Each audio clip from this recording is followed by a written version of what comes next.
Like, first of all, who the hell are you? Okay, my name is Janaya. I go by Janaya Riley in all of my like authorial stuff. Yep. I am a trans woman. I've been in the Homestuck fandom for almost a year and a half. No, actually almost 2 years now. It's been over a year and a half. And I do a whole lot of writing primarily. I work on a lot of different projects with a lot of Yep. different people. So You sure do right. I do. That is that is putting it lightly, I think. Yeah. Uh that I mean the main conceit of these interviews is always to sort of dig at some kernel of the creative process or media. And before I've talked with someone about fan culture, I talked to Crow, who you are also familiar with, about sort of characters in fandom. hmm But this one is more about like, instead of talking about fans or media analysis or something like that, I wanted to talk about specifically creating. And I Yeah. thought there's no better person to discuss about creating than Janaya, Oh my because god. you create a lot of things. I do. What Yeah. have you created? Well, I'm primarily a writer. I've to date written almost a million words of Homestuck fanfic in various forms. I I've written several novels in the Homestuck and Hiveswap universes. Mm-hmm. And I'm a writer for the New Game Plus visual novel. I'm also the narrative director, so I've done some visual novel work as well. Right. And I've also done other things too. I do voice acting as well. So I've done voice work for various fan projects. I've done my own uh, fan voice work, um, and I've done some other like assorted like design and organizational type stuff. I'm mostly writing and audio oriented. I do some graphic design, but Mm-hmm.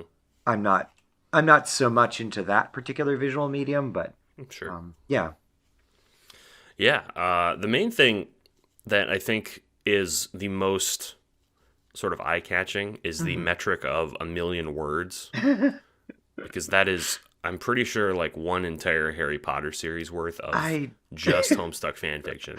I think you might be right about that. I don't know why I just have like, because I just Googled one day how long Harry Potter is. hmm And so, like, all my writing metrics for some reason are compared to Harry Potter, which is a series that I don't even engage with anymore. Right. But yeah, the like I said, the metric is very impressive. This is all self-published, right? This is Yes, this that's is all correct. on, I believe, AO3, Yeah, Archive of Our Own. it's on AO3 except for the visual novel stuff, which is of course as of yet Right. unpublished because the game hasn't been released. Now I have written a little bit that's been like published. Like I have written a book of photography and like narrative attached to the photographs that is unfortunately published under my kind of under my dead name. I use my first two initials and my old last name, but ironically my first two initials haven't Gotcha. changed. Hmm. Um So it's but like it's your phantom dead name. it's my phantom dead name. There you go. The you can plug that. Feel free. What's the book called? I Yeah, did not know about that. it's a book called Abandoned Connecticut. Hmm. It's available on Amazon. It's J.R. Washburn is the name. That's I like I said, my initials are still the same. Hmm. But yeah, no, I have. If you want to buy it, go ahead. I've never and will never see a dime of the money. But if you want to check it out, Yeah. it's a neat book, and yeah, I'd encourage people to take a look if they're interested. Yeah. The how did you get that published? Because that is the only that I'm pretty sure that's the only piece of work that I wasn't familiar with going in. Yeah, so I've done a lot of photography over the years. I've been sort of an off and on professional photographer since 2009-ish. And so I started doing a lot of urban exploration photography from like 2016 through like 2019. And I actually got contacted by a publisher who does like these sort of small run books on like, they do a lot of urban exploration photography of like different abandoned locations. And I had pitched an idea of having a book on abandoned industrial sites. And they Yeah. thought that was cool. And yeah, I did. I think they had actually reached out to me and just asked if I had anything I was looking to do. I don't remember exactly. It's been a few years, but Yeah. yeah, it was like a small press. So Yeah. That's always like I have heard so many stories. Usually it's from musicians hmm who are like, "Hey, a publisher approached me and I was so excited to work with them." And then they absolutely get fucked over by that oh publisher. oh yeah, like working with a publisher was fine. Like they were nice and polite, and like there wasn't anything really like Yeah. fucking weird in the contract, but I didn't get paid in advance, and like it No, yeah, doesn't they sell enough copies for me to ever make any money off of it, which like I kind of knew that going in, so I wasn't like disappointed, but gotcha. it still sucks. I Yeah, okay. So they didn't screw you They didn't over. really You screw me just over. It's just it's not a good way to make money. no, I yeah. Because the publishing game, you've it's basically, and don't worry, I always inject my everything I do with a healthy dose of, dirtbag leftism. No, no, that's fair. But fucking these fucking capitalists will just see another person making something hmm and then say, "I want a piece of that," and Oh then yeah, like there's walk away with your shit. right, like there's an inherent disadvantage to the artist because we're not in a position of power, and they are the ones that Definitely. are controlling, in this case, controlling the means of production, or they're controlling the means of distribution. Like we're producing the content, Yeah, exactly. but with no way to get that to people, then like it doesn't matter. I've actually Yeah, made more money. I've made more money selling Homestuck fanfic because I self-published. that's I fucking sell amazing. the Palace of Cold and Silence, which is like a Jane AU fic. I went like really extra with it, and I made like this. It's 100 page like kind of visual fanfic, and I actually Mhm. got 10 copies of it published, like physical copies Damn. that I bought, and I sold them on Etsy, and I sold all 10 copies, so I recouped my There you go. costs, and I made like $20, which is more money than I've made off my actual published Yeah. book. Listen, that $20 is a dinner for two at Denny's. Yeah, You no, don't sneeze I at. am not complaining. Like I just wanted to make back the money I spent getting it published. So, and 10 Yeah. Homestucks have a physical copy of my book in their houses. No, yeah. I think you hit on something crucial, which is now someone has my shit, and that's Right. that's what it's all about. Yeah, that's I mean, one other of the than not dying. yeah. Right, like if I could make if I could just get the things I need to live, like, food and shelter and all that, and like the resources I need to be creative, I would have no objection to just making shit for people for free. Like money is Okay, a that makes sense. money is a utility that I need to not starve to death and like be They're comfortable. fuel units, as a wise man once said. Yeah. But like I don't have Yes. any attachment to like becoming rich. I want people to enjoy the things No. I like, and that means a lot to me. You could. This reminds me of the old feudal court jester. Mhm.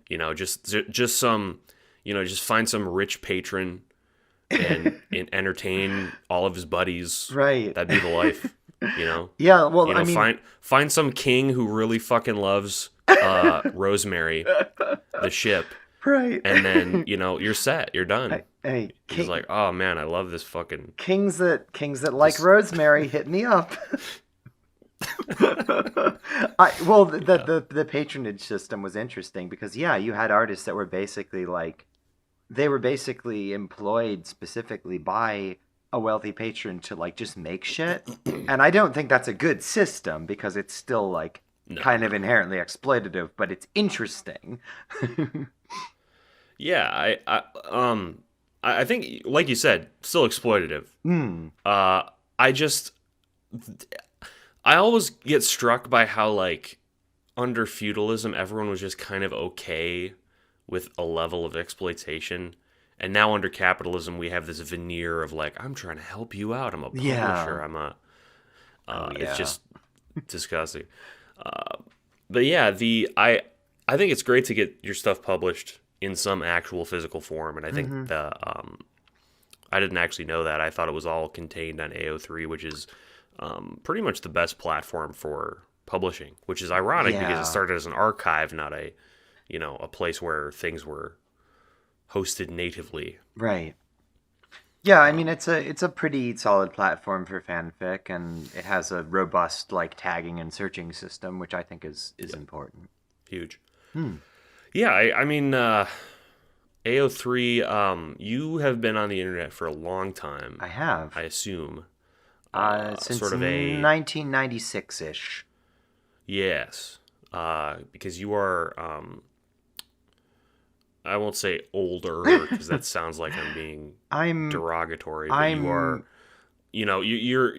Yeah, I'm on the older end of the fandom. Like I'm not quite right. middle aged yet. I'm 37. I'll just be upfront about it. Yeah. But I've been on the internet for a very long time, and I've been in different fandoms for a long time. But like Mhm. yeah, in the Homestuck fandom, I'm not the oldest Homestuck I've ever met, but I'm pretty near the top. I think there is a fellow who he just like he's been involved in some fan projects. I don't know his name, and I don't know if it's true that he's like in his 50s, but he's like a programmer, Oh, neat. I and I know he's there's just one dude that was in the Lady Stuck exchange was like 40 something. So. And I've met a couple other yeah, it's people in their crazy 30s. It's not because like like unheard of.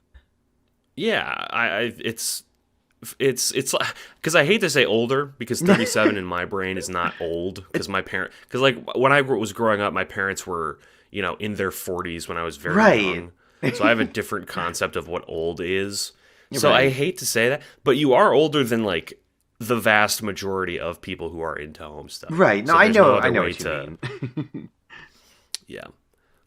In some respects, I think that's a good thing because you don't you specifically do not get pulled into these petty fucking fandom drama Hmm. bullshits. Yeah, I try to stay like I have some very strong opinions about some stuff in the fandom because I am generally a principled person and I don't shut up about my opinions ever. But Hmm. I do try to stay like even-handed about things. Like I try not to be weird Sure. about shit. I try not to like engage in drama for drama's sake. And I try not to be an Yeah. asshole to people. Yeah. That's a good place Yeah. to be. Looping back around to the old fanfic. Well, Yeah. my biggest question is, and because this answer is, people have similar outputs to Hmm. you certainly. Yeah. There are a sprinkling of people who just kind of do things for the sake of doing them. Hmm.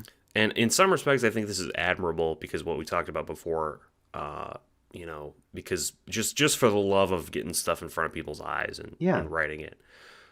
So the question is, why do you do what you do? Why do you write all this stuff? What is the inspiration? What keeps you going? What keeps you from saying, basically this sucks. I'm not making any money. This is just a dead creative endeavor. Yeah.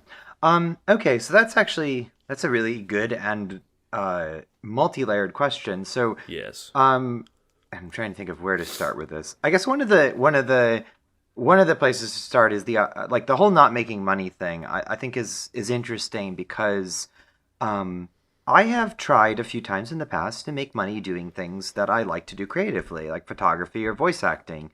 And every time I tried to make a living doing those things, it burned me out because Oh yeah. I genuinely enjoy creating this stuff, and I'll get to like the why of that in a second. But like, I genuinely enjoy doing this, and trying to like sell myself is something that I don't like doing. Like, I like the creativity. I don't like having to constantly be like marketing myself to people, not even like presenting myself, because like I mean you do Hmm. fan projects and you're quote unquote selling yourself as like here's what I can bring to your project, but Yep. it's different. Like there's always this need to like impress people in a way that makes them give Yeah. you money, and then they give you like very little money to do a lot of work, and it's so Hmm. draining. So Entirely. that's There yeah. is there's a psychological reason for this, and it has to do with how the brain thinks about like uh, rewards. Yeah, And I think I know what you're talking about.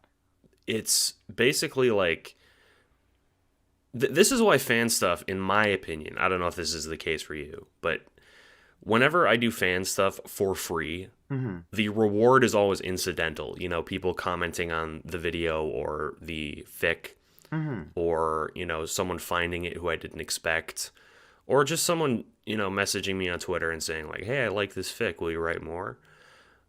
But the reward for doing something for money is always like at the end of the tunnel. And Yeah, that I is agree. hugely different. Yeah, it is. Like It just creates this situation where it's a nightmare, you know? yeah. It's like, I have to do this. This is an obligation now. It transforms something creative into, I have to do this now, which is Yeah. why I like doing commissions for people who are just like, yeah, there's no deadline. You can just do it whenever. And then I send them a couple works in progress and they're like, yeah, this is cool. And then they pay me. Yeah. Uh, because, like, once you create this environment of expectation, Hmm. you're done. Like, Yeah. there's no fun. Yeah, I agree. And Is that like how, would you say you I, agree? I I do agree. I think that like and like when I because I've commissioned people to do a few things, and like I try to be very open ended about it. I know not all Hmm. artists like that, and like I try to be very respectful of that. But like I really enjoy things where I can be like, here's this kind of thing I want, and like just kind of do Right. it. And like I like those kind of commissions Yeah. too. But I guess getting back to your original question, so I got into Homestuck very like incidentally. So I've been a fan of various things for a long time. I was in the Star Fox fandom as a child, as a teenager, and I really liked writing fanfic for Interesting. that. Um, because Oh yeah, I that's ripe for fan fiction. oh yeah, there's that sweet spot of like just enough characterization to have defined characters, but not really any like world building that's really good. So you have a lot of room to play around Yeah, with that, which it's just I animals in liked. space. Yeah, exactly. And I really liked doing that. So I ran into Homestuck like I actually was watching an MEP that had the characters like because I was looking for like animated music videos, and I was like, these Uh-huh. characters are neat looking. What's that about? And I started reading the comic and just kind of got like sucked into it because of a few of the characters.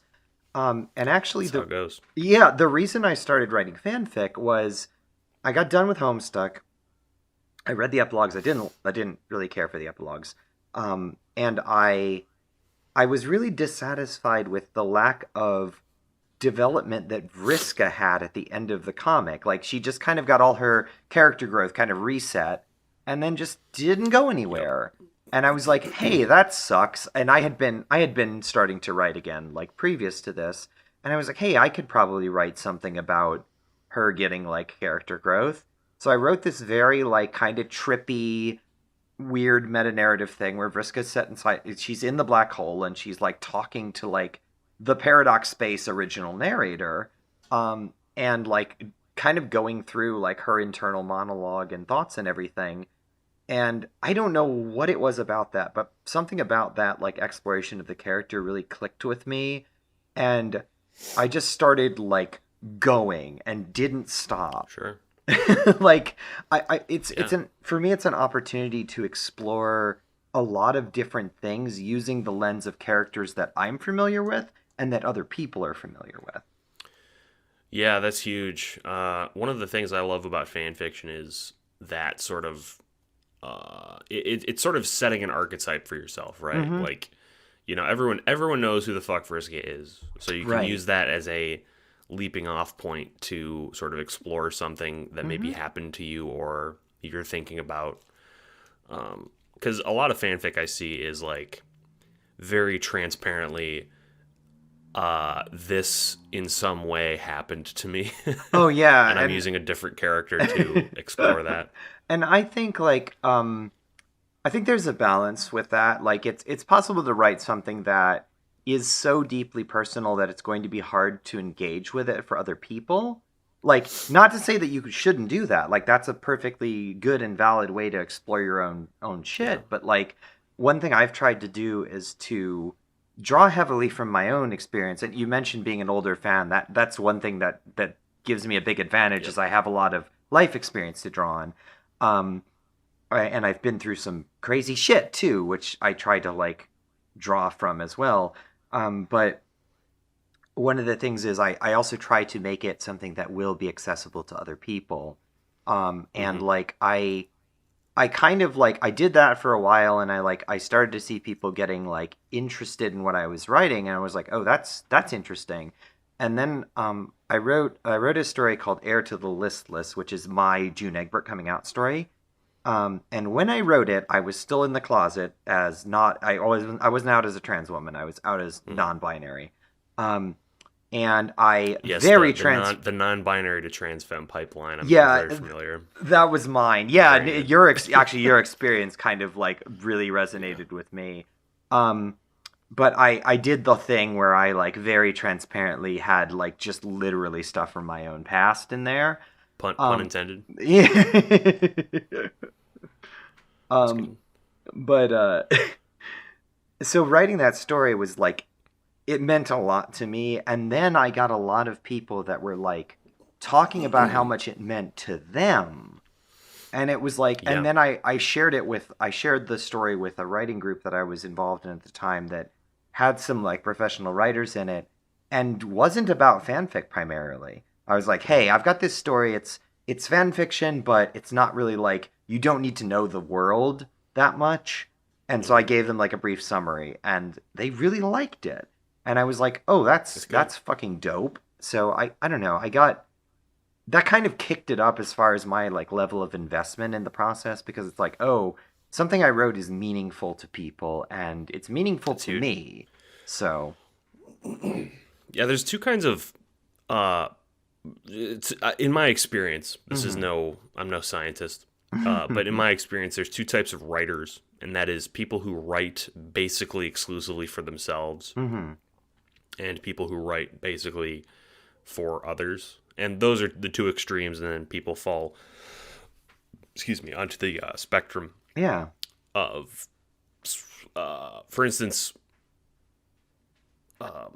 I think finding a balance is what's important though. Is Mhm. you've got to write something that people can fucking understand, so you can have that feedback loop. Yeah. But you can't write something that's just so general that it's like the Hunger Games, where Katniss Everdeen is just a blank person. Yeah. I agree. I think that if you lean too much into trying to make something that's like I'll say commercially appealing, but I mean that in a general sense. It could be work that you're releasing for free that you lose a lot of the soul of what makes your writing good and unique, and it's just like you're trying to chase the market, and like that isn't fun to do, and it's not like the writing you produce, it might be technically proficient writing, but it's always going to feel very hollow and kind of gross and bad. Like it's just going to be it's going to be at best competently written mainstream fiction, and at worst it's going to just feel like garbage. And I don't want to be in that position. So like I try to write something that I think will appeal to people, but also something that I genuinely care about. Yeah, I agree. There's something very sad about this, because Hmm. you hit on something again, the whole the idea of commerciality, and anything that is commercial will never be something that you know someone like me, or maybe even someone like you, writes, because it's so fucking specific. Hmm.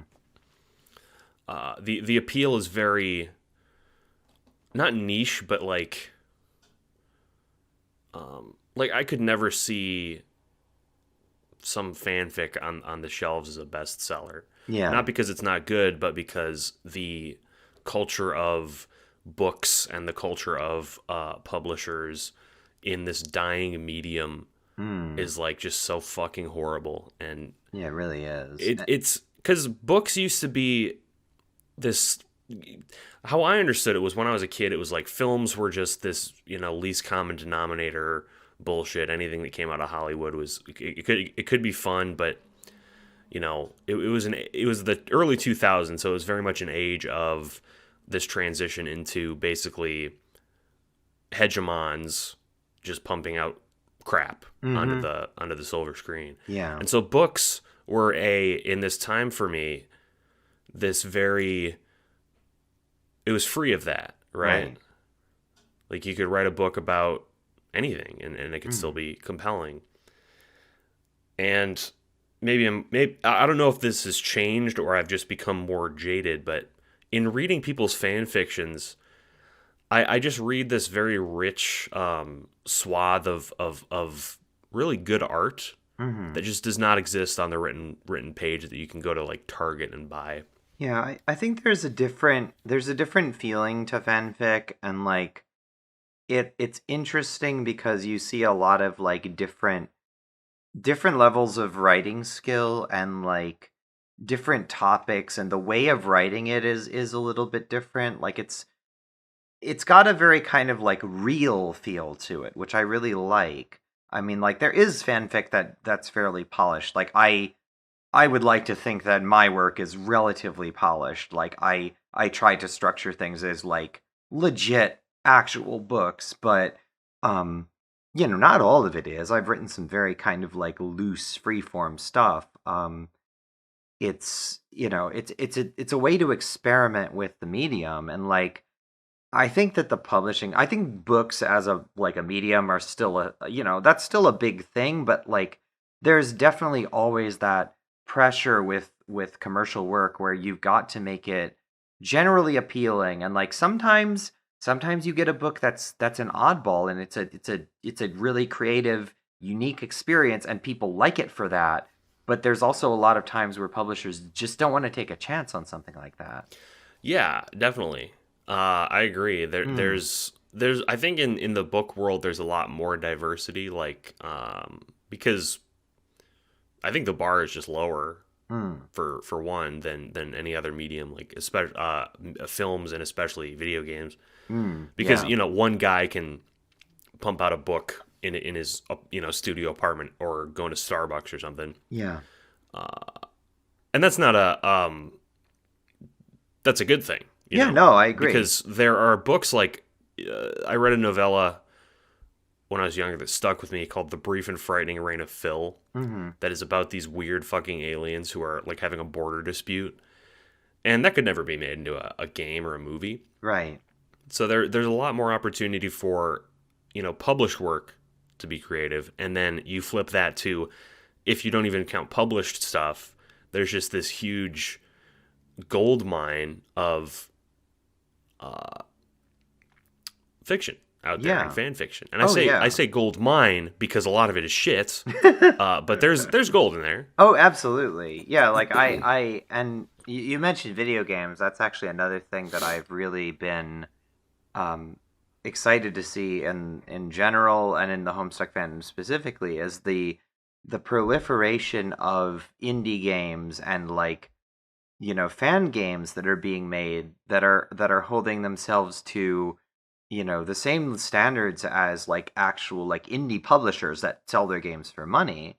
Like one of the experiences I found like just absolutely surreal was um when I started, because I've been working on New Game Plus as the narrative director, one of the writers, and as one of the main programmers. And I like when I started to go through it and realize like, oh shit, like this is becoming more complicated and more thought out than Pester Quest, which was a game that was sold for money by the official team. And like and then going in and playing, because I've been playing a bunch of visual novels, and I went and played this as a romance visual novel that I was like, it sounded interesting, so I bought it and I started playing it, and it's like it's fun and it's charming, but to see it and be like, hey, this writing is less polished than the stuff that our writers are creating for New Game Yeah. Plus, and like this game has less effort put into it. Like, not that it was bad or that that's a bad thing, Hmm. but the realization that fan content can exceed the level of like quality and effort that's put into official content. It's like that was mind Absolutely. blowing for me because It's for so huge. long I've been like the official quality is like the high level stuff and fan Yeah. works are lower tier, and it's like I don't know, it took me a while to break out of that way of thinking. Definitely. That is some more capitalist brain poison Mm-hmm. of thinking that published works are inherently polished or Yeah, something like that, or there's like some standard. There's not. It's just people trying to figure out what they can make a buck on. exactly. Like I mean, I think there is a level of polish in the sense of editing, but like I've read some real bad books. So, Oh yeah. I mean, there.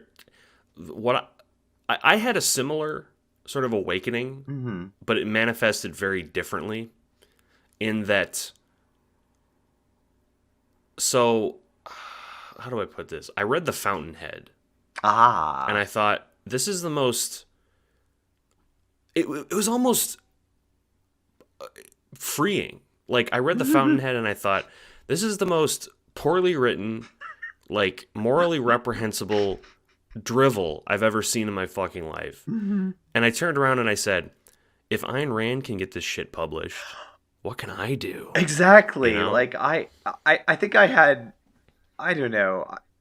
My experience has been varied. Like I have had that kind of moment as well where it's just like, "Oh wow, like this crap is actually with one of the things I found kind of like I guess freeing is the right word for it is like I write a lot of WLW content like a lot of it, and I like looking at some of the like published like romance books and stuff. It's like it there's some real like weird gross stuff out there, and it's like it gets published and it's sold for money, and I think I think a lot of it is kind of reprehensible. Like it it promotes and glorifies like flat out abusive relationship structures a lot of the time, like all this weird like power dynamic shit, and I'm like, I don't want to write stuff like that. Like I want to write like there was a time where I thought about doing, trying to make like a published romance novel, and like Yeah. um I don't know. I was yeah, I Sneezing. yeah, no worries. Continue. Yeah, no worries. But yeah, like I didn't want to get a book published just like and kind of like sell my soul to do it. Like that's not something that appeals to No. me. No. It's yeah, that gets at what is kind of the overarching question of this interview in my opinion, Mhm. which is uh cuz if I told like my dad Mhm. like, oh, I know someone who has written a million words of exclusively fan fiction, his first question would be, why the fuck would you do that? So, what is, and I say this in a very lighthearted way, Yeah. clearly, but what would possess someone? What would make someone go insane enough to do that? Um And I think the answer is just, it's not insane. no. It's just fun. Yeah, and that's the It's thing. Like rewarding.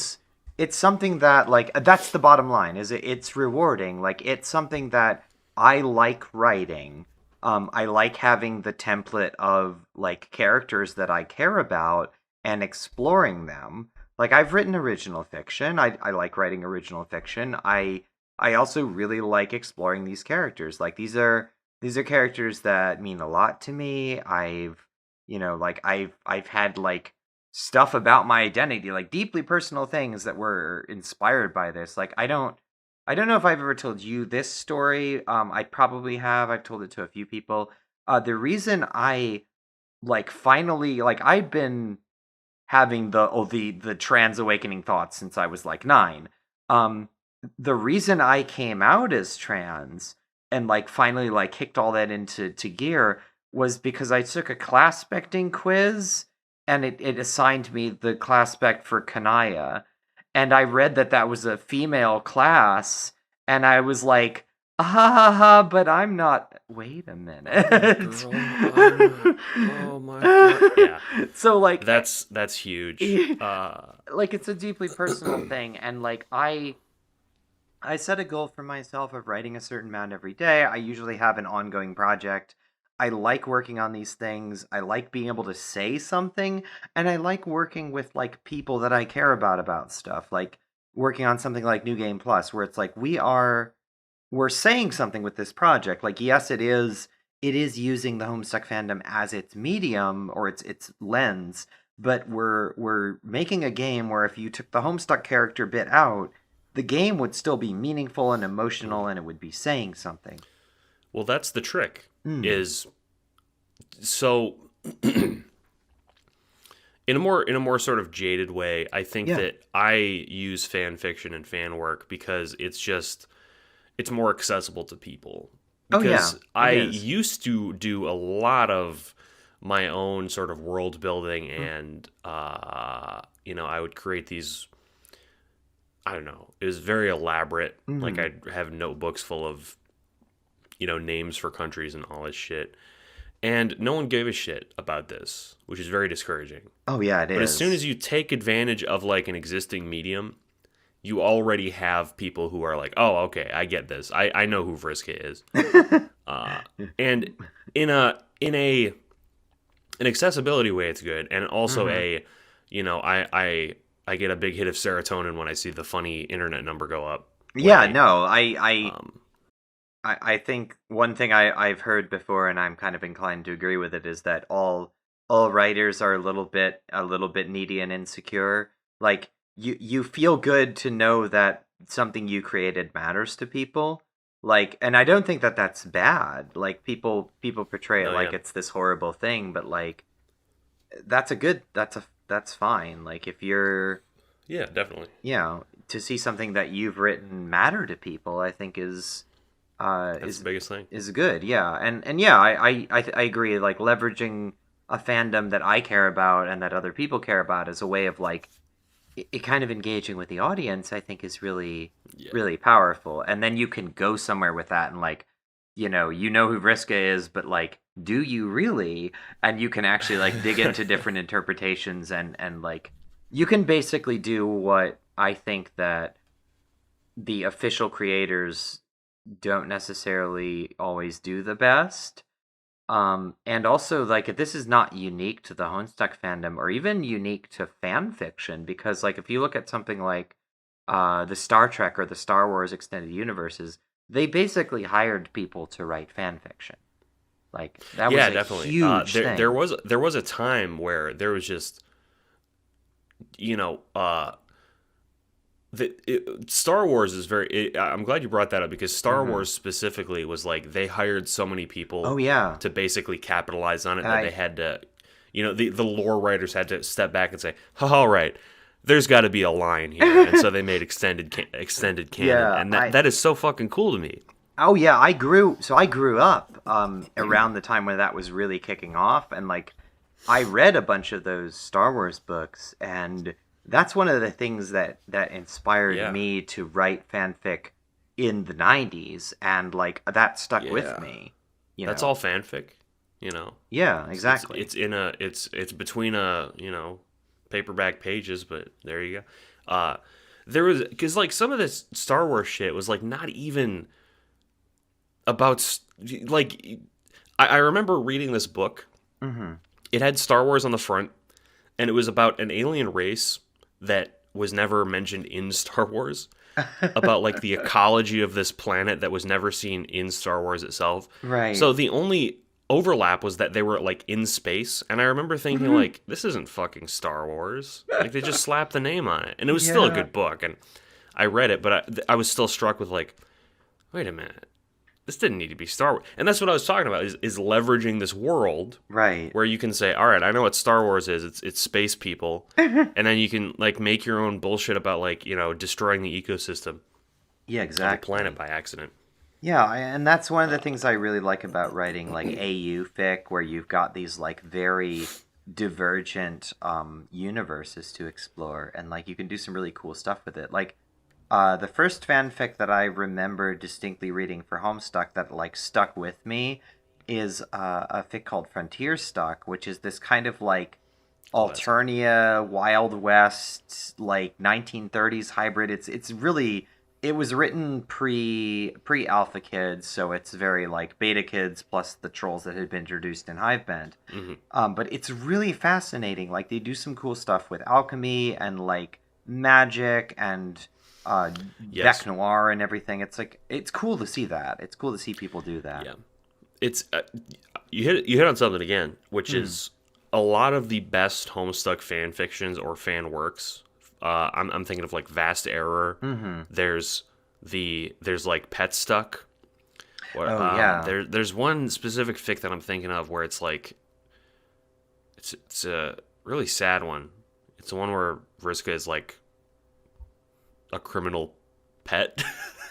Oh, yeah, I know the one you mean. I've By read Sacker and Sylph, I some think. of it, but I don't think Yeah. we started to read some of that on Will at Homestuck's live reads, but like it gets pretty dark and a little bit Oh yeah, disturbing. no, So no, it's like that it's it's was it's not appropriate for yeah. like I think that even outside of like it's infamous, but Yeah. the point is, um, all of the best works like build upon Homestuck in some tangential way, like I Heinous Stuck agree. or the one you were talking about of like these characters in a different world to the point where it's like, all right, now why does this need to be Homestuck?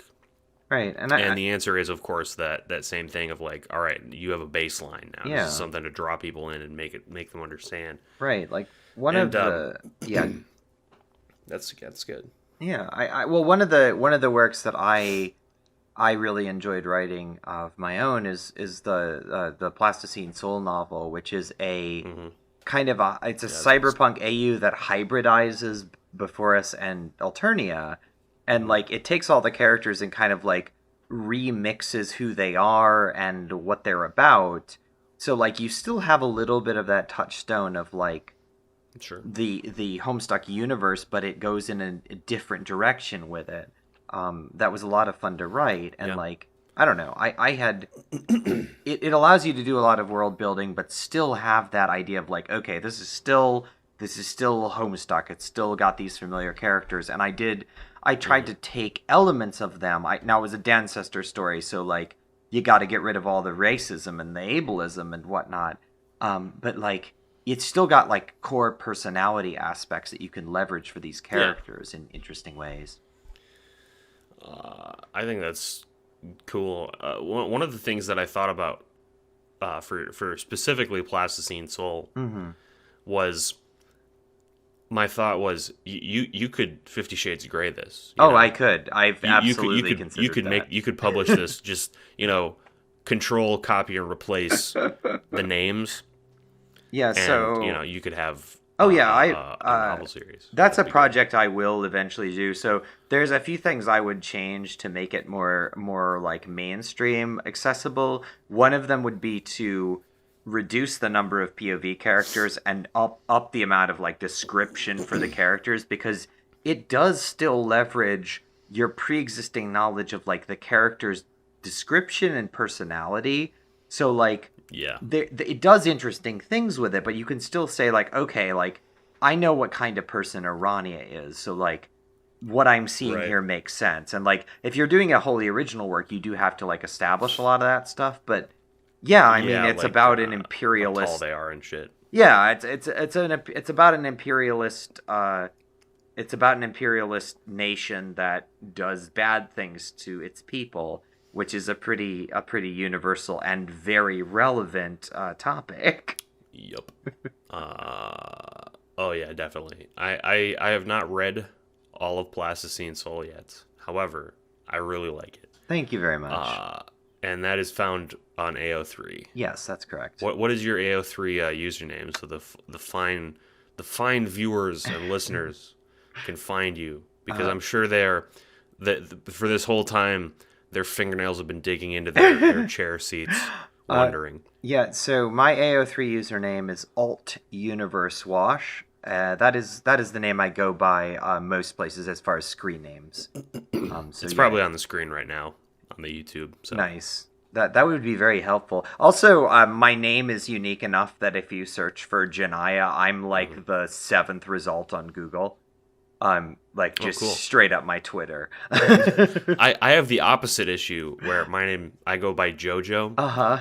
and that is just there are so many fucking other JoJos. Yeah. Like there are like three famous ones. I was Uh, like there are monkeys named JoJo. It's like all right, I this is yeah, great. the my name was originally like almost a joke because someone was like, "You like Kanaya," and the nicknames for my dead name, and like I'm gonna do this, like, Hmm. haha, that's funny, and I was like, "Yeah, that is fun." Wait a minute, I like that Yeah, name a lot, and I looked it up, and it's a real legitimate name that a few people have. There's like yeah, one notable Janaya, and then a bunch of like a handful of us. So yeah. Like I picture it like you're at a family reunion. They're like, oh, what's Janaya mean? And you're like, oh, well, it means this in this language.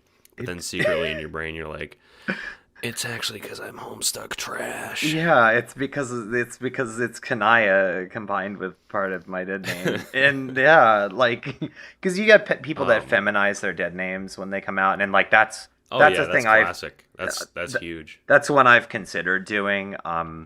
I actually prior to being involved in Homestuck, I'd considered the name Jane.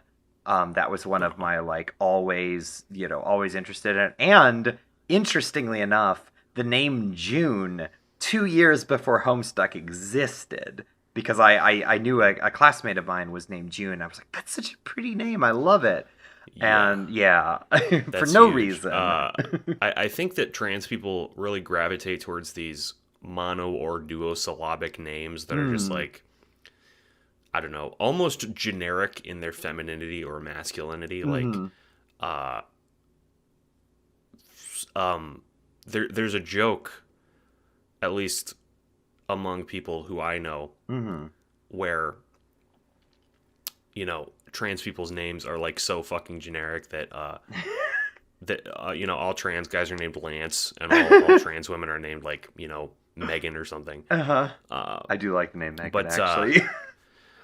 one of the things I wanted to hit on was as a trans person, you have I wanted to ask something, and this is less to do with the whole creative process and more Hmm. to do with sort of the trans experience. Right. Because I've always had trouble identifying this, but do you think that in writing about trans people, Hmm. do you think that this is something that is accessible to non-trans people? Because one of the things that I have seen on at least AO3 is a lot of trans fiction Hmm. has a lot of comments from trans people who are like, this really helped me out, like you were saying, this was very inspirational, or this really, struck a chord with me. Hmm. Do you think that goes? Do you think that that is accessible to non-trans people? I think it depends, and I write kind of a blend of both. Like I've so the thing is I've put some of my trans stuff in front of non-trans people, and they did enjoy it, and they did seem to get what was going on. I think that there's going to be a different way of engaging with it. So like I think that like I try to write stuff that's generally accessible to people, and like that conveys my experience at least as a trans person in a way that like someone else could be like, oh hey, like I can kind of like I can empathize with how that character's feeling. But I think that there's another Right. layer to it when you are trans where it's like it's not, oh, I understand how that Sure. character feels. It's, oh shit, that's how I feel. And like that's a very different kind of experience. And like that's true of a Hmm. lot of things you can write about. Like I've written about a bunch of stuff I've been through, and a lot of it's very unpleasant, unfortunately. Hmm. And like, I think that there's a different vibe where you could be like, oh, that's like writing about abuse and like Sure. violence and stuff is like there's one level where it's like that's horrible to read about, And there's another level where you're like, oh shit, I've been through that too. And like, I don't think that makes either. I don't think that one invalidates the other or precludes the other. It's just you get different levels of being able to engage with the work. And I think that if you're, Yeah. I think Okay, a yeah, good that writer, makes sense. yeah, I think a good writer facilitates both of those because like I don't want my work to be so shallow that it's just like, baby's first introduction to what a trans person is. But I don't want it to be so nuanced that no one who's not trans is going to be able to engage with it. I want there to be Yeah. two layers to it where you get that ability to dig in more and be like, oh shit, that's like the weirdly specific details. That's one of the things I like to look at. It's like I have stuff in there that's like so like personally relatable to someone who's been through that kind of thing that like a reader that hasn't is just going to kind of gloss over it and they're going to get the bigger picture. But someone who's been through it's going to be like, oh shit, that's a thing I've done. And I think that that's really powerful. Yeah, it's huge. I think that in some respects, I think what you're saying is almost vital because there are a lot of people who I know who, they don't know any trans people. Yeah. So their experience is entirely colored by what they've read. Mm-hmm. And this used to be true of gay people back in, when I was growing up in the 2000s. Yeah. Where, at my school, I was the only kid who had the balls to call themselves bisexual. I was, probably the only person who they knew who was, like, not straight. Right. And so all they knew about gay people was, like, what they saw on fucking sitcoms. And this is why... God. it's terrible. Because at that point in history... gay people were very rare, and I think that is less true now that more gay people are comfortable coming out. But that was only facilitated by the media that we saw. Right. Yeah. And I think that now we're going through that again, but with trans people, where before there have been basically only uncharitable, Adam Sandler movie trans people, where they're like, "Hey, I'm a weird trans sex worker and I'm scary and I'm gonna trick you into having sex with me and I have a penis. Oh my I have God. a scary sausage penis." It's like I hate it. that's all that these fucking sports bar chuds know about trans people. Right. And now that's changing. And you who are writing about this are the axis of that. Well, so one of the things I think about a lot is so I grew up in the 80s and the 90s. The 90s were kind of my like formative years, and like I can look back and be like I kind of started to like my brain was like, hey, you got some stuff you need to think about. But like I didn't know what trans people were. I didn't know what queer people were. All I saw, which is like it sounds so stupid to say, but like all I saw was that whole like the tropes that you're talking about and like the fucking like Buffalo Bill and the Silence of the Lambs and like, it was this failed transsexual. Right. It's like this weird, gross portrayal of trans identities. And like, that never occurred to me like, oh, these feelings that you're feeling connect to this actual experience, because I never saw that experience. All I saw was the gross stereotypical version of it, and that hurt me for a long time in a very profound way. And like even if I'm like some tiny little part of it, I would rather be someone that's like, this is a positive portrayal of and realistic portrayal of trans people and our existence.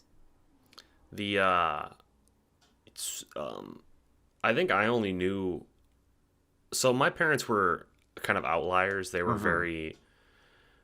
they were very committed to sort of, intersectionality and inequality. That's awesome. In a way that I don't think many parents were. I don't know why my parents were like that, because they were just, college professors. And my dad was a carpenter, so it's not like... I mean, they were hippies and like, when they were grown up, but... And I remember, like, there was a story on the news about a a man who was pregnant because he was a trans woman, or a trans man. And I asked my dad, like, how does a man get pregnant? And he just said, like, some people are born and they want to be the other gender, and that's it. Yeah.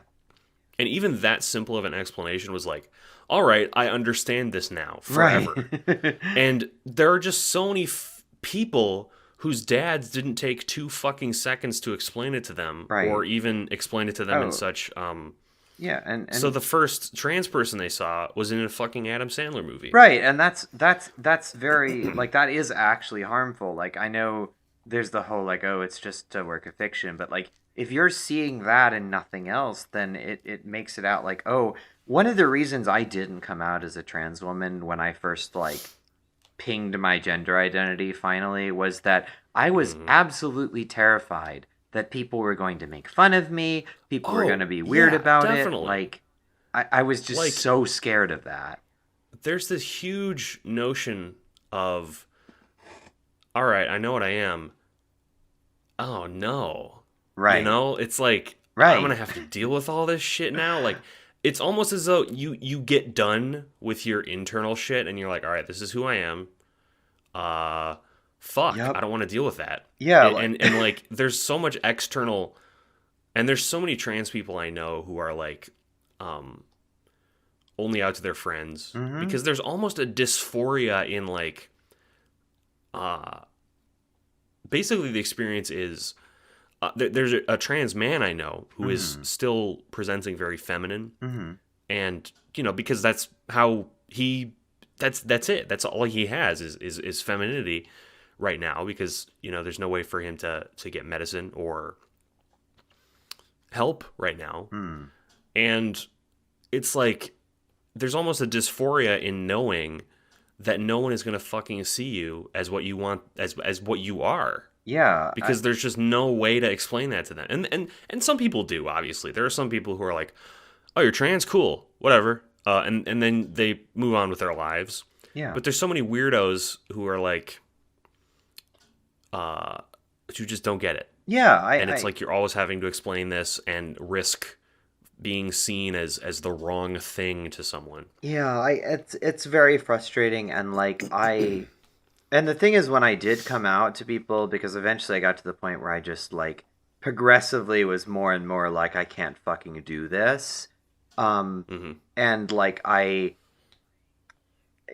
I started like presenting feminine all the time, like people were like, "Oh, okay, cool. Like I get it now."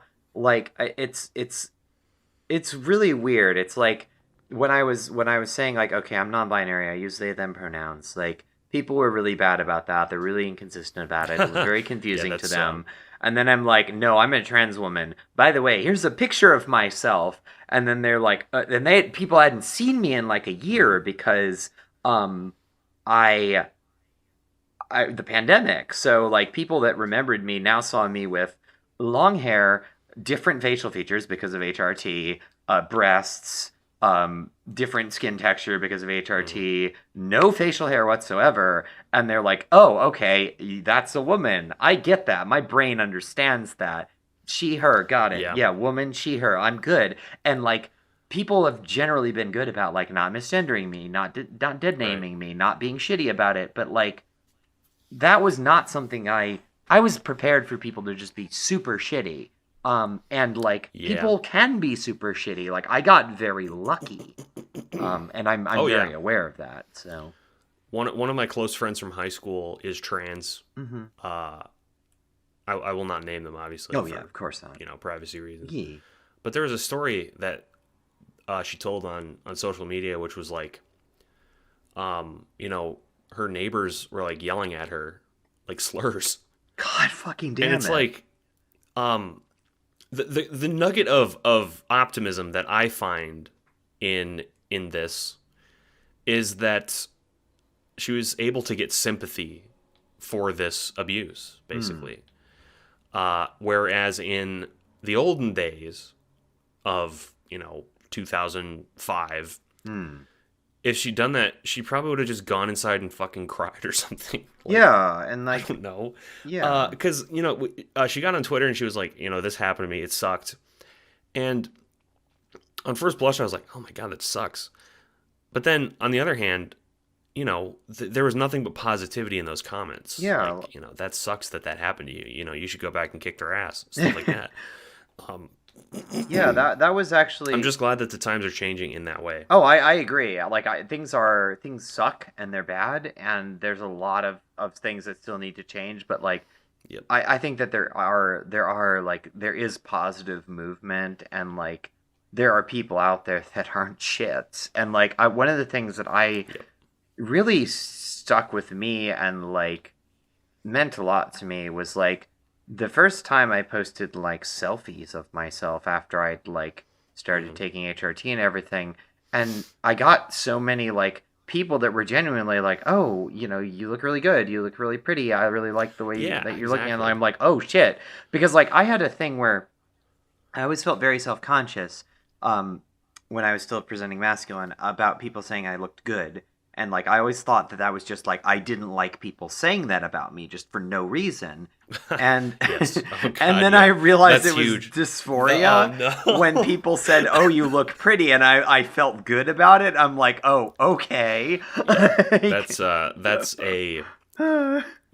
one of those things where it's like you say that and then all the other trans people in the room are like, oh God. Yeah. Oh my God. You get these common experiences, and it's Yeah. it's interesting to see that happen because that was something where I was just deeply uncomfortable with it for a long time, and I just kind of didn't think about why. Yeah. It's I don't know, fucking there's a litmus test that I like to do. Mm-hmm. It's called the Travis test. Okay.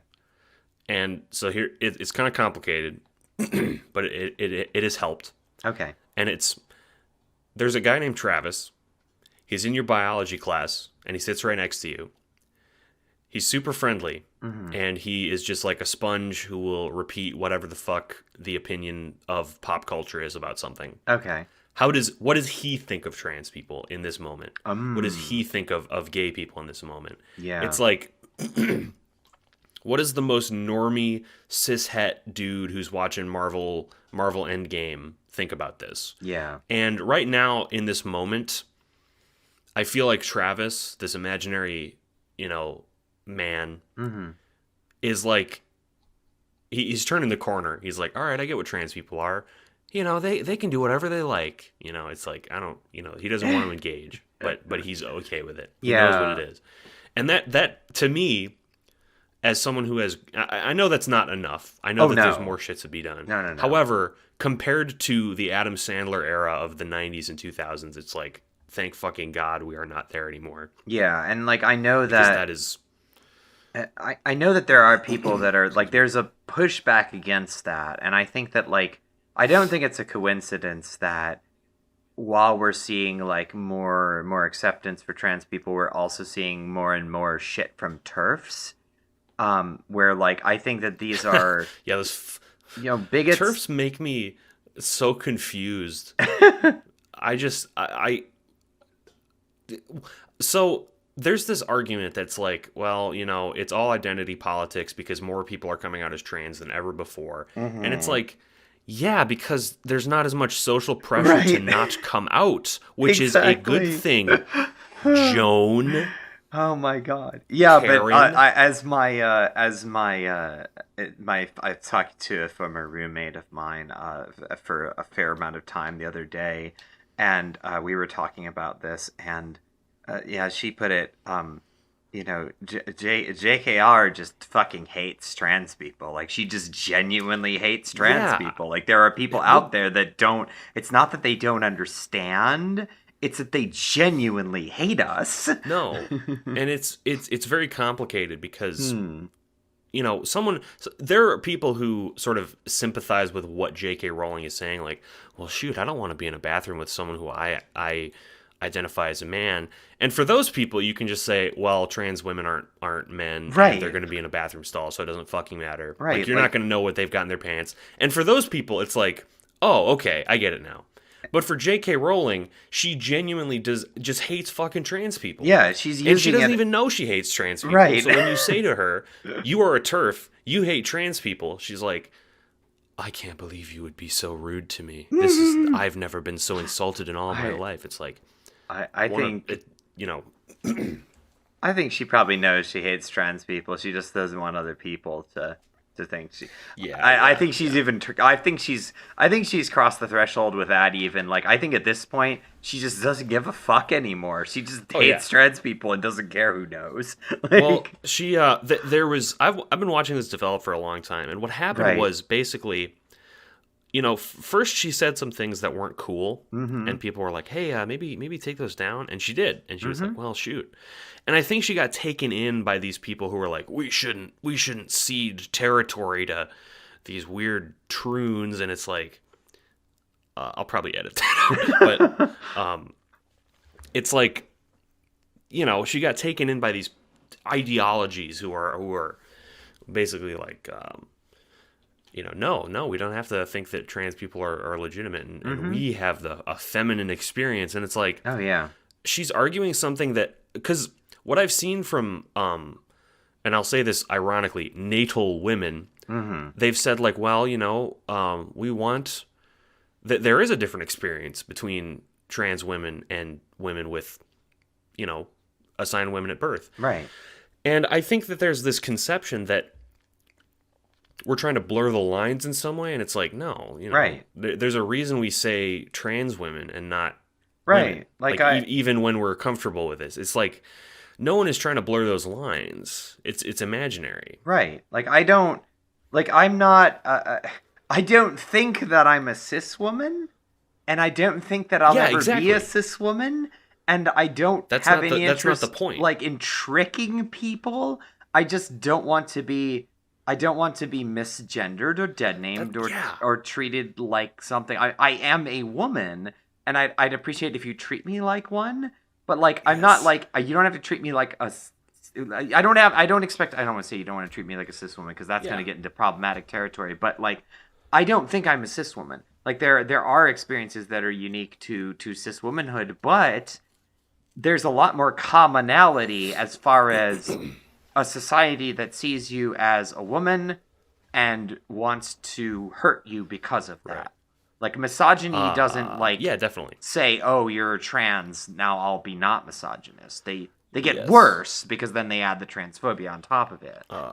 This is very Hegelian of me. And so I think that, I don't know, I'm probably scoring points on Reddit or some bullshit, but I think it's very Hegelian in the way that they rationalize this. Because to them, femininity is an ephemeral concept. Right. However, to many women, it is tied to their organs. Yeah. You know, whether that organ be the vagina or the period or some perceived feminine, like for J.K. Rowling's case, her abuse because she was a woman. Yeah. And that sucks because that's not how it goes. Right. And that's a so I have a very, like, I guess, interesting view of femininity, because a lot of it comes from my relationship with my mother, who is very, like... What's that? Tell me about your mother. Yeah, so... And then I take out a big pad of paper. Yeah. My mom, if you want to understand why I'm the way I am, my mom is like me, but older and interested in slightly different hobbies. Like, she has very much the same attitude, the same, like, drive, and the same, like, eclecticness going on. And, like, that to me was what femininity was. Like, because my parents divorced when I was little. Sure. I spent a lot of time with my mom, and I like, that's how I modeled, like, that's what being a woman meant. It wasn't about, like, dressing in a certain way, or, like, you know, be doing, like, stereotypically feminine things. It was about these, like, very specific, like, types of behavior and this kind of, like, internal strength that, like, I personally associated with being feminine. So that made it, like, that I think kind of always got into my head as far as, like, being trans. And then when I came out, that was actually really helpful, because it was like, oh shit, like, that's very sweet. I've kind of had this all along. I just misplaced what it was about.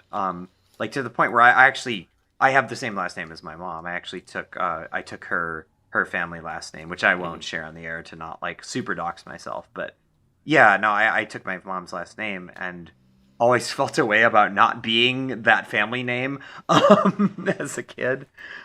But yeah, like I think that there are people that their experience with womanhood ends up being tied to very like reductive or negative things. And I will say, like, so I'm the survivor of some horrific domestic violence and like abuse and sexual assault.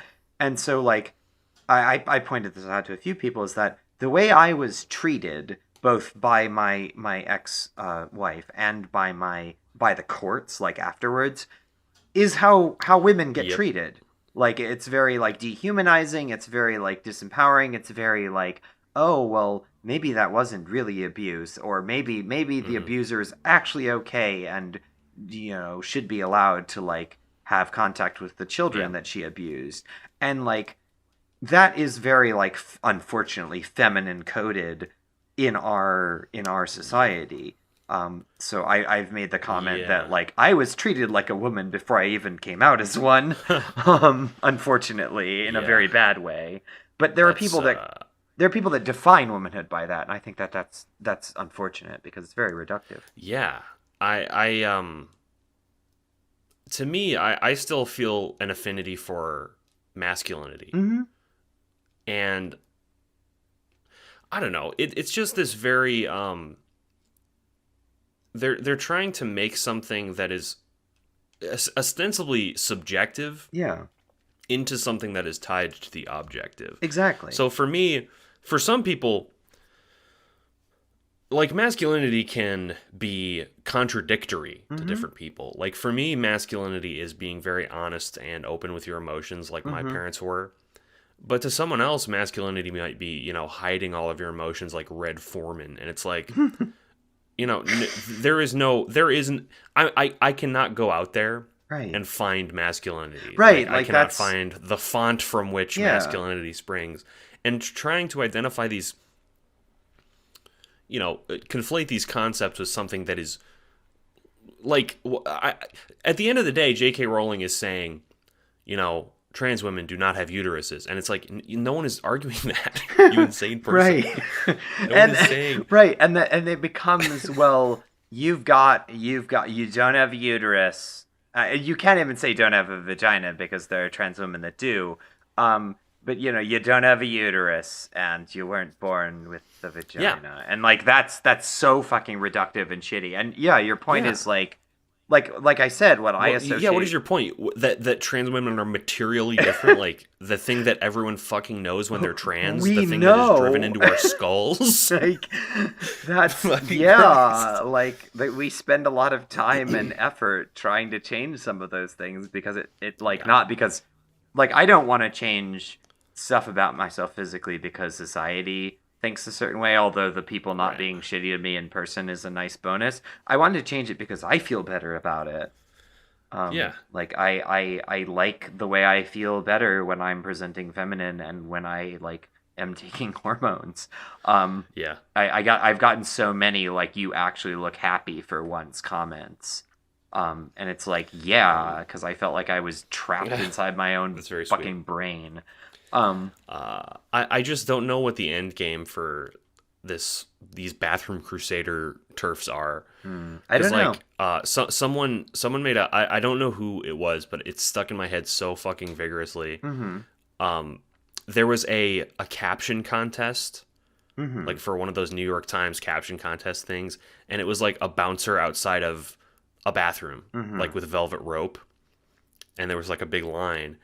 And my favorite caption that got submitted was, the future J.K. Rowling wants. I fucking thought that was great. Oh my god. Because it was so fucking... Because like you're reading through all these captions and it's like, it just blindsided me. Because that was the perfect Because like, what are you going to do? Like card people and also, when they go in the fucking bathroom? Like you're going to have to swipe your driver's license to take a leak? I don't understand what people think. Like the person that sexually assaulted me was a cis woman who knew me for over a decade. Like, I don't understand what they're thinking or what they want. Like, what do you think trans? Well, they think trans women are all just men who want to like go into bathrooms and be perverts. Like, it doesn't make any fucking sense. Like, cis men Right. just go into bathrooms. They just do it.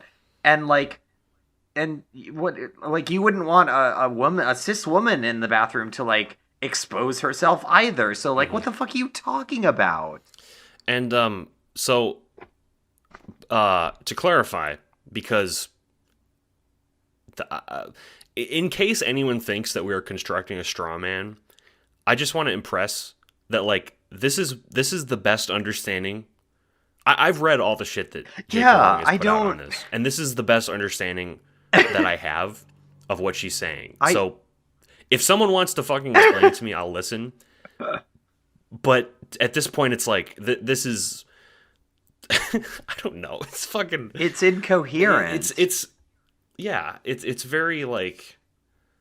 It's almost like I feel bad representing someone's argument at all because it's just so fucking incoherent on a right. very basic level. Like, I don't. To the point where I feel bad. Well, it's the same as the arguments People about. agree with her. They do, and I hate it. Like, it's the same as the arguments about like, oh, it's primarily trans women are trying to trick men into having sex with us, and it's like, Yeah. that's not how that works. Like, your genitals do become important if you're going to engage in a sexual relationship with someone, which is why you talk about that stuff in advance, and like you get consent and everything, and like, what the fuck are you talking about? Like, no one's trying to trick anyone. Like, I'm not a person who's interested in that stuff, but like, if I was, I wouldn't be trying to like. I don't want to have sex with somebody that hates me, and doesn't want to be with me, and is like disgusted by me. That would not be a pleasant experience. Like, I know two. So again, I won't name names, but there are two women I know who are trans, and they are very feminine presenting. So they are, one of them is fucking, I think like 5'2" or something. And both of them are, both of them dated. One of them is dating a cis man, and the other one is dating a cis woman. She's a trans being, as they say. And in both cases, their partner does not care. right. It takes very little effort to rationalize. I don't know who coined this term, and it gets made fun of a lot. I don't know why, but all you have to do is rationalize the feminine penis. This is the penis of a woman, and once you can get your brain around that, it doesn't matter. Right. It's not hard. You can still be straight and do that, and it's like Right. specifically the woman I know who's dating a cis man. It's almost like it's very endearing. He's kind of like a himbo stereotype. I wish I could name names because the person listening will know who they are. But this guy's very sweet, and it's like it's almost. Oh, okay. It's not gay because it's a woman's penis. And that's it. That's all you fucking need. It's just this one funny. synapse that needs to connect in your brain that's like... I just... Because humans can rationalize anything. It's not like, and they had discussions before this. But this was a guy who's like, like I said before, a Travis. He's just like some fucking Avengers watching, beer swilling, football, big game guy. Right. And it's like... I don't know what the fear is. Right, I don't. I think it's a fetishistic thing, Well, that and I think it kind of comes back to some of the stuff that we were talking about earlier, where there's this like reduction to genitals, where it's like, oh, penis equals man, vagina equals woman, which is such a dumb take, but like, it's managed to sink its claws in and hold on for dear life, unfortunately. Listen. If I can rationalize that I was straight even though I watched gay porn when I was in high school, then anyone can rationalize anything. I'm just kidding. That's a joke. No, you're good. God, as someone who's aromantic asexual but still likes to engage with like not safe for work content, because that's what my sexuality is about. Like I don't care what anyone does as long as it's not weird and creepy. Like. Yeah. Well, this is you've hit on another thing of we have labels now for these things, so Right. people can rationalize this stuff. Right. And I'm someone I personally dislike labels Mm-hmm. for a very specific reason. For I don't really like to put myself in a box No, that's because fair. I have felt myself change many times.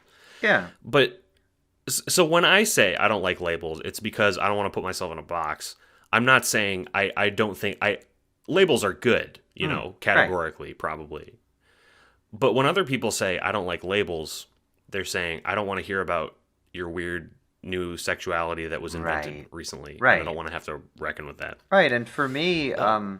yeah, for me, labels have given me a way to define my experience in a way that I didn't Right. have accessible to me, and I felt broken because like I had all these feelings, and I was like, well, but that's not gay, that's not straight, that's I don't know Hmm. what the fuck that is, and like I was married to someone who was very shitty about that stuff and very reductive about it, Yep. and that like all of that really hurts, and then being able to say like, oh shit, there's like this experience that I have is not unique to me. I'm not a broken person. I just didn't know what to call what I was going through. But like, yeah, Sure. same with you. Like if you don't find that comfortable, then like that's completely No. valid. Like you don't have to label yourself. Like that's no one should be forced Correct. to do that. That would be unconscionable. that'd be like totalitarian I think almost. that You must pick your label. Are you pansexual or that's what bisexual? yeah, that's what J.K. Rowling thinks that this is all about. Yes. Well, yeah. That's I think to me it's like a buffet. Hmm. There, to me it's like I don't want any shit on the buffet.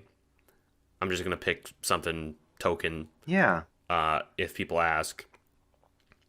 But it's good that that buffet is available. Oh yeah.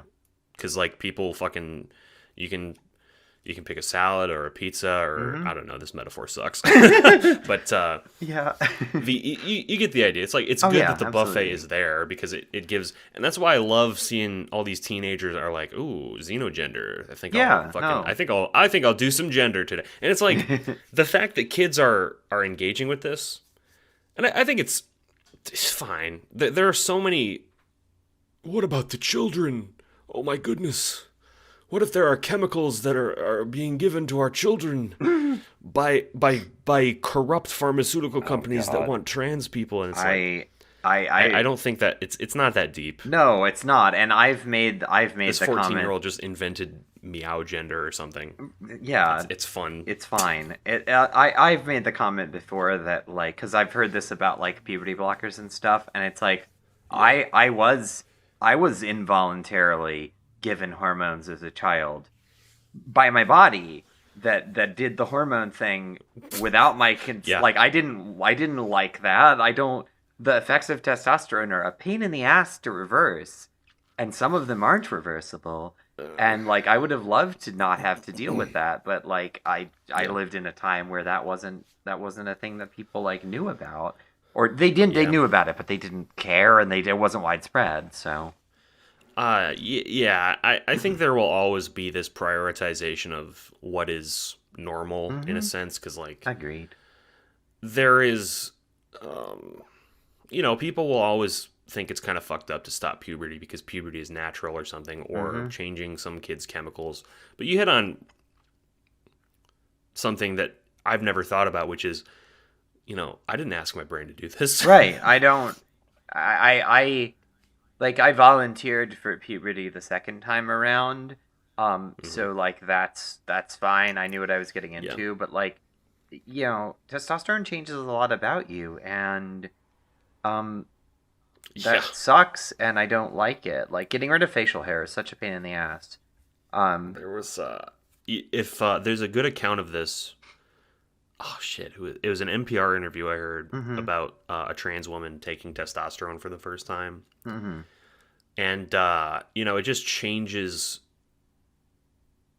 fundamentally your thought process, Yeah. basically. And the nugget of truth that was in this interview was, this happens to just kids, Yeah. all the fucking time.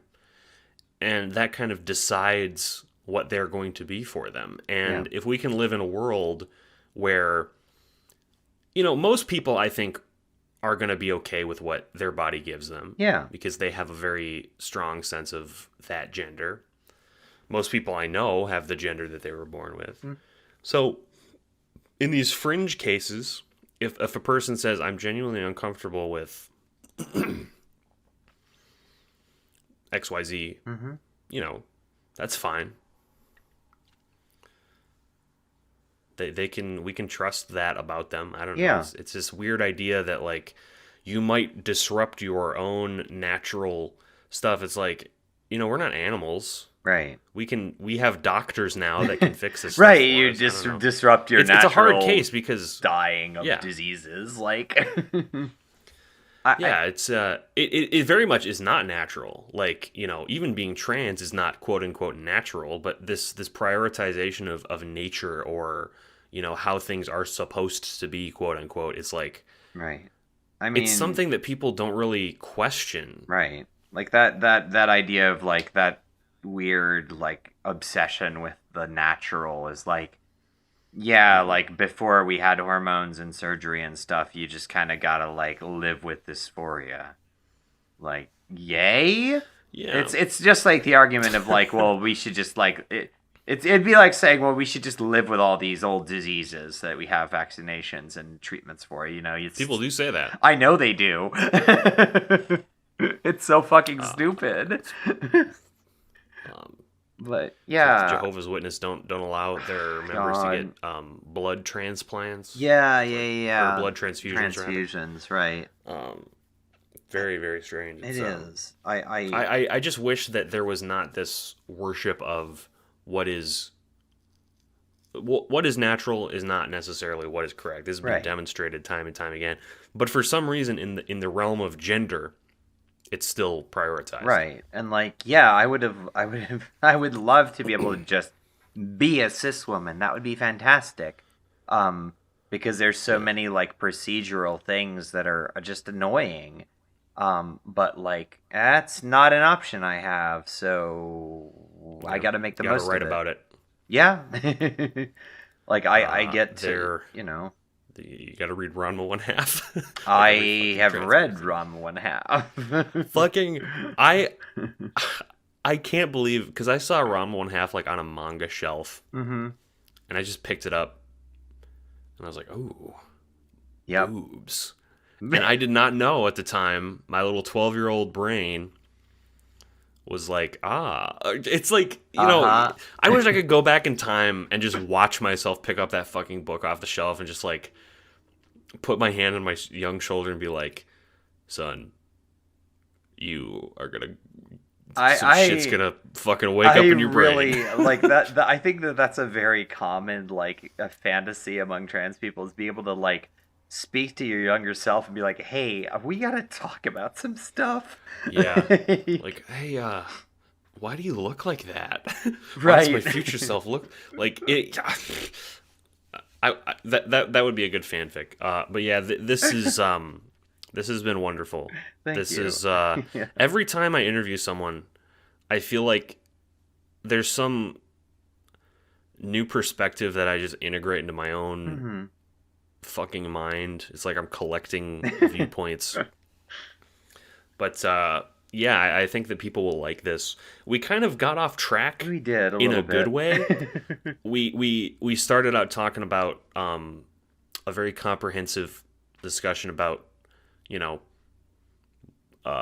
creative works, specifically writing and fanfic, and then it turned into, as it should, gender for like a half hour, and that is yep. The gender segment of the JoJo interview. Right. So yeah, this as we finish, is there anything you wish to plug? Anything? Oh, there's a car outside. Anything you wish to plug? Anything? Any links that you want me to include, or any places that you can be found? Yeah. As I said before, I'm on AO3 as Alt Universe Wash. Yes. I put most of my writing there. I'm also on Twitter as Alt Universe Wash and post a lot of links to various things. And the other thing I would plug is actually a couple of things. One is the New Game Plus, which is a Homestuck visual novel that me and a Yes. number of other people are working on, which is a post-canon visual novel that explores the Including me. including you, yes, which explores what happens to everyone when they arrive on Earthsea, and it is a world that has gone through a communist revolution about 100 years before the game begins. So Tight. yeah, a I lot wish of the real world could have one of those. that would be and then then I put nice. my face on my chin. So yeah, if you go to hsnewgameplus.com, we have a little teaser trailer where we're working on it. A lot of people putting a lot of effort into it, and it's coming along really well. And you made the trailer, right? I did make the trailer, yes, with feedback from the other core team members. So it's just kind of a vibe of the visual style. It's no gameplay yet. We will be releasing gameplay in the next few months. Yep. And the other thing I'd like to plug is if you haven't listened to it, listen to the Will It Homestuck podcast, which is a podcast Yes. that I am involved with heavily. I don't run it, but I am one of the regular co-hosts. It's willithomestuck.com. And yeah, we do fic readings, which JoJo is frequently a guest on. Yes. I've actually been reading one of JoJo's fics on the reads too. Yeah. So yeah, check that out. We do fic reading, and we basically take media and analyze it through a Homestuck lens. So we apply like class specs and stuff to non-Homestuck media, which is really fun. Yes. The old Hussian analysis. Hussian They should probably analysis. change the name we from don't- Hussian because Andrew Hussey's a He's goddamn dick. creep. We don't use the term anymore, actually. Like, we Yeah. just kind of naturally stopped saying it. Right. But, yeah, that's some kind of other, yeah,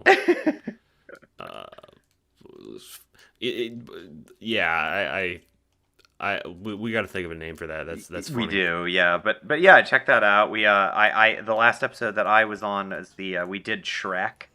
The first Shrek Oh god, movie. I haven't watched that yet. I'm so excited. You should watch it. It's a lot of fun. That's in my watch later. Nice. Because I have to go out and do things today. Yeah. And so that will be what I listen to when I'm out and about. Excellent. But yeah, That'll be great. and Yeah, Bucky, another co-host, will probably be who I interview next. that's awesome. Yeah, Bucky's great. They have a lot of good thoughts about things. I mean, if Bucky concedes to... I Honestly, with Bucky, it'll probably devolve into gender. feel like Again. that's yes. Yeah. I think, well, Bucky is very passionate about these things. Oh yeah, to absolutely. a degree that I would like to harness. Yeah. I think that would be very good for, there are things that people need to hear, and I Oh, think Bucky absolutely. is not afraid of fucking telling people, which is good. Yeah, I really appreciate that. Also Bucky is the director for New Game Plus, so Yes. yeah, they've been doing a lot of work. God, for that's man. You guys are busting your ass. that. We have. I feel like I feel like there are a lot of collaborative projects that are. I'm a musician, and I usually do that end of things, Right. so it's very much. It's almost sort of I just do my job and then I'm done, Mm-hmm. and I very rarely have like high level creative input. And I just feel like that's a lot of work. It is a lot of work. It's a lot of work. All for something that is probably like for again, this is not a dig, but like it's probably niche. Oh yeah, no, I mean like we've got an audience of about 500 people on Twitter right now, which like Mhm. we're pretty happy with that, and like I mean New Game Plus will probably be played by I don't know, a couple thousand people maybe, and that's fine. Like Yeah. those are people that didn't play it before, and like we all care about the project, so like it doesn't have to be a big agree. explosive thing. Kind of No, gets back to I what we were agree, talking about and before. I think that is the theme of this interview. Yeah. Which is, you can make something for 500 people and work hard on it and feel Yeah, fulfilled. You don't have to wait for oh no, you don't. you don't have to wait for your own art to be perfect, and you don't have to Yeah. wait for people to So come to you I, first. I guess I'll put this in here because we didn't talk about it before, but I think it's important to say is I think the question. So writers get a lot of questions about like the writing process that usually boil down to two things. One is how do you get your ideas, and the other is how do you start writing. I usually get the how do you start writing one. And the answer that I've always given, and I don't mean this to sound reductive, but the way that you start writing or creating anything is to just go do it. Like, at the end of the day, like, if you want to write a book, you need to write a book. Like, you can do all the world building and conceptualizing, but eventually you've got to just sit down and start writing something that's happening on the page. It doesn't have to be good. It doesn't have to be perfect. It just has to exist. That is why I hate fucking writing advice, because every piece of writing advice that is practical that I have is like it's just painfully unhelpful when I try to give people writing advice, because all my writing advice boils down to is have motivation to write in the first place and practice and or people will ask me like, how did you get so good at music? And the incredibly unsatisfying answer is I practiced for like 20 years. I'm sorry. Like, that's all I have. Like, if you practice for 20 years, you'll be good too, probably. I don't know. My way of getting to be good at writing is writing for a long time and writing a lot of words and living through experiences and writing about them. Like, there's no shortcut to that. You just have to do it a lot. But like the bottom line is like, having a bad piece of writing on the page that you can edit and make better, or scrap and come back and make something better the next time, is infinitely better than having nothing written down. Like, if you never create it, you'll never have it. And like it's very simplistic advice, but like that's I think that's the thing I see with a lot of people that want to write is like, and I've fallen into this too, where I started writing, and then like for a couple years I was just like, I just don't want to do this anymore, and I didn't create anything or get better at it because I didn't do it. You just got to do it. I think that a lot of people are afraid that their stuff sucks, and it does, but that doesn't matter. It's fine. It's fine. And sometimes you just write. I guess my advice would be write things that are shitty on purpose. Yeah, just write. Just keep going. Yeah, just do it. I like write something that you want to write about and like go for it. Also, even eventually, if it's just for you. Eventually, you'll get to the point where you think your stuff is shitty and it's not. Like, you'll get to that moment where someone's like, "Wow, I really liked this," and you'll be like, "Why?" And that was like, what? Because you're holding yourself to a certain standard. And then it gets to the point where that crosses over what everyone else sees from you. And like I won't spoil what routes I'm writing for New Game Plus, but for one of the routes, I was really self-conscious about writing it because there were a couple of people that were like kind of like giving advice on it because I asked them to, but I really respect who they are, and I really respect their opinions about the character. And I was really nervous about this. And then both of them read the route and were like, this is really good. And it was like, oh shit. Like I thought it was okay, but like having other people be like, I really liked this, is like, you get to the point where it's like people start to, you get feedback that's positive, and it's like you're always going to be harder on yourself than other people are, to be honest. Definitely. Like Yep. Yeah. All right, we've successfully looped back around. Yeah, we repeated back to the topic. Back to the actual topic. The trick, the joke that I play on everyone is jokes on everybody. There is no topic, and we're just fucking shooting the shit. Yeah, with questions. That's what all interviews are. I don't know. But yeah, it's been nice talking to you. Oh yeah, no, I really appreciate you having me do this. I I always like talking to you in general, but it was cool to just kind Of of course. like chat back and forth about some stuff for a while. I think this is the first time actually that we've talked without. No, that's not true. I think there was one other time, but like without a group, Yeah, we haven't. which is like it's such a weird dynamic It because is. um because like I know Crow and Bucky and a couple other people who are in some group chats that we frequent that are like of creative endeavors, and we have certainly talked about things, but Yeah. never in a space where it is like alone, and Yeah. that's always a weird thing to broach, but it's kind of fun too. No, it was fun. Okay. I like getting to Yeah. like back and forth with you a little bit. It was nice. Cool. If I was in person, I'd give you a fist bump Nice. and then say, "Have a good one, champ." Yeah. Yeah, I'm gonna stop recording. Okay. You can just send me the file whenever you. Yeah, whenever. sounds good. So All right. tight. Also-